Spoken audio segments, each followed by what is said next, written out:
வாங்க ஒரு கதைக்குள்ள போலாம். இது நம்மள சுத்தி இருக்கிற சொல்லப்படாத உண்மைகளை பத்தியும் நாம மறந்த நினைவுகளை பத்தியும் பேசுற ஒரு கதை.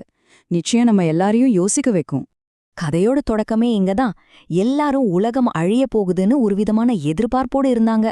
ஆனா அப்படி எதுவும் நடக்கல. அதுக்கு பதிலா ஒரு விசித்திரமான ஆழமான ஏமாற்றம் தான் எல்லார்கிட்டயும் இருந்துச்சு.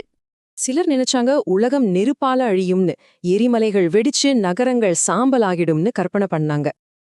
இன்னும் சிலர் ஒரு பெரிய வெள்ளம் வந்து எல்லாத்தையும் மூழ்கடிச்சிடும்னு பயந்தாங்க. கடல்கள் பொங்கி நிலத்தையே முழுங்கிடும்னு நினைச்சாங்க. மொத்தத்துல மனுஷங்க ஏதோ ஒரு பெரிய பயங்கரமான முடிவுக்கு தங்களை தயார்படுத்திட்டு இருந்தாங்க. ஆனா அவங்க எதிர்பார்த்த மாதிரி எதுவுமே நடக்கல. ஆனா உண்மையில நடந்தது அவங்க கற்பனை பண்ணதை விட ரொம்ப மோசமா இருந்துச்சு. அது ஒரு சத்தமே இல்லாத பேரழிவு. ஆமாங்க, மௌனம். ஒரு ஆழமான கனமான மௌனம்.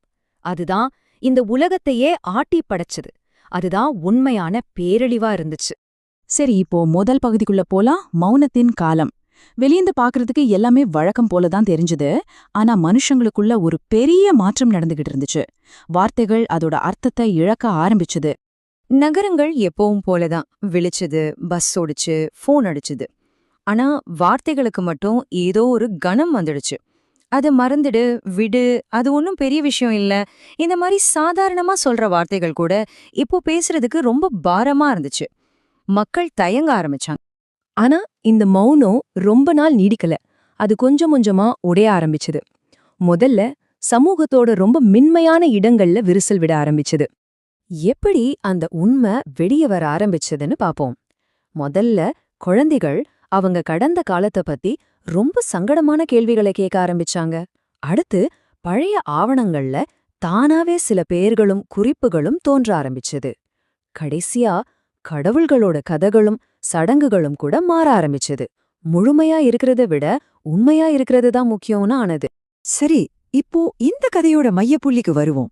அந்த விளக்கு, அதோட உண்மையான இயல்பு என்ன? அந்த விளக்கோட உண்மையான நோக்கம் என்னவா இருந்திருக்கும் யோசிச்சு பாருங்க. என பதில் உங்களை ஆச்சரியப்படுத்த போகுது. நிறைய பேர் அது ஒரு சிறை, ஒரு சாபம், இல்லனா ஒரு நீதிபதின்னு நினைச்சாங்க. ஆனா உண்மை அது இல்ல. அது ஒரு கணக்கு புத்தகம், ஒரு பேலன்ஸ் ஷீட், ஒரு காப்பாளர் மாதிரி. அதாவது அது நினைவுகளோட ஒரு இருப்புநிலை குறிப்பு. ஒவ்வொரு மறக்கப்பட்ட வாழ்க்கையும் அந்த விளக்குக்கு பாரத்தை கூட்டுச்சு. அதே மாதிரி நினைவு கூறப்பட்ட ஒவ்வொரு பேரும் அந்த பாரத்தை குறைச்சது. சிம்பிள் கணக்குதான். விளக்கோட வேலை முடியும் போது உலகம் ஒரு புது கட்டத்துக்குள்ள போச்சு. அது ஒரு கூட்டு கனவிலிருந்து தொடங்குச்சு. அந்த கனவை கொஞ்சம் கற்பனை பண்ணி பாருங்க. நகரங்களோ கோயில்களோ இல்லாத ஒரு பெரிய புல்வெளி, லட்சக்கணக்கான மக்கள், ஒவ்வொருத்தர் கையிலயும் ஒரு விளக்கு. அவங்க ரொம்ப அமைதியா மறக்கப்பட்ட பேர்களை சொல்லிக்கிட்டே இருக்காங்க. அந்த துறவி கூட கடைசியா களைப்படைஞ்சு ஒரு ஆலமரத்துக்கு கீழே உட்கார்ந்துட்டார். விளக்கும் மெதுவா மங்க ஆரம்பிச்சது.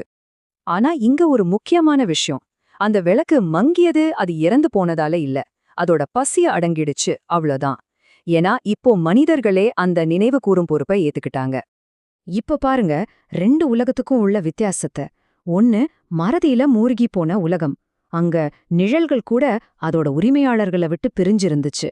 இன்னொன்னு நினைவு கூறும் உலகம். இங்க ஒவ்வொரு செயலுக்கும் முன்னாடியும் ஒரு சின்ன தயக்கம், ஒரு சின்ன இடைவெளி, எல்லாத்தையும் நினைவுல வச்சுக்கணுங்கிற ஒரு உள்ளுணர்வு இருந்துச்சு. அப்போ இந்த முழு அனுபவத்துல இருந்தும் உலகம் கத்துக்கிட்ட கடைசி பாடம் என்ன? அந்த விளக்கு விட்டுட்டு போன இந்த எழுதப்படாத விதி என்ன? இதுதான் அந்த விதி. நீங்க மௌனத்தால லாபம் அடைஞ்சிங்கன்னா அதோட விலையையும் நீங்க தான் கொடுக்கணும். ஆமா, மறதி உட்பட எதுவுமே இலவசம் கிடையாது. பயங்கரம்னா என்ன? அரக்கர்கள் சாகும்போது பயங்கரம் முடியறதில்ல. உண்மை எப்போ புதைக்கப்படாம வெளியே வருதோ அப்பதான் அதுக்கு முடிவு. ஒருவேளை இந்த கதை உங்களை கொஞ்சம் யோசிக்க வச்சிருந்தா, இல்லனா ஒரு மாதிரி சங்கடமா உணர வச்சிருந்தா நல்லது. அப்படின்னா அந்த விளக்கு உங்க பக்கத்துல கடந்து போயிருக்கு. ஆனா அதுக்கு நிக்க வேண்டிய அவசியம் வரலன்னு அர்த்தம்.